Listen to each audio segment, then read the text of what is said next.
சரி சார். இந்த மாநாட்டினுடைய ஒரு முக்கிய அம்சமாக அவங்க சொன்னதுன்னா திராவிடத்தை எதிர்க்கணும் அப்படின்றத அவங்களுடைய அஜெண்டா வச்சுருந்தாங்க. ஆனால் ரொம்ப ஆச்சரியமாக வந்து அதிமுகவினுடைய முன்னாள் அமைச்சர்கள் முக்கிய பிரமுகர்களும் அதில் வந்திருந்தாங்க திராவிடத்தை எதிர்ப்போம்ன்றதுல. திராவிடத்தில் தீவிர பிடிப்பு இல்லை அப்படின்னாலும் இதில் கலந்துக்கிட்டதே ஒரு சர்ச்சையாக இருக்குது. அப்புறமா ஆர்பி உதயகுமார் அவர்கள் சொல்லியிருக்காங்க, இல்லை முருக பக்தர் மாநாடு தான் நாங்கள் போனோம், ஆனால் அண்ணாவுக்கு எதிரான காணொலி போட்டது எங்களுக்கே உடன்பாடு இல்லை அப்படின்னு அவரும் சொல்லியிருக்கல. அவங்களுக்கு என்னென்னா வெளிச்சத்தில் வேட்டியை வந்தது மாதிரி ஆகிப்போச்சு. அவங்களால எதிர்பார்க்க முடியல இப்படி ஒரு அவமானம் நேரம், இப்படி ஒரு அசிங்க நேரமும் எதிர்பார்க்கலாம். ஏற்கனவே அண்ணாவுக்கு எதிராக படம் போட போகிறாங்கன்னு தெரிஞ்சிருந்தா தவிர்த்திருப்பாங்க.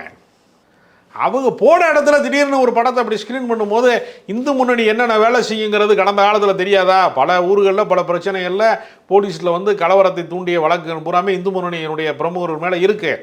தன் வீட்டுக்கு தானே வெடி உண்டு போட்டான், கொஞ்ச நாள் முன்னாடி நடந்தது. நிறையா பிரச்சனை இருக்குது. தென்காசியில் வந்து ஆர்எஸ்எஸ் அலுவலகத்தில் குண்டு வெடிச்சிச்சு. யாரா வச்சாங்கன்னு சொல்லி பயங்கரமாக போலீஸ் விசாரணை பண்ணால் கடைசியில் அவங்க தான் வச்சுருந்துருக்குறாங்க.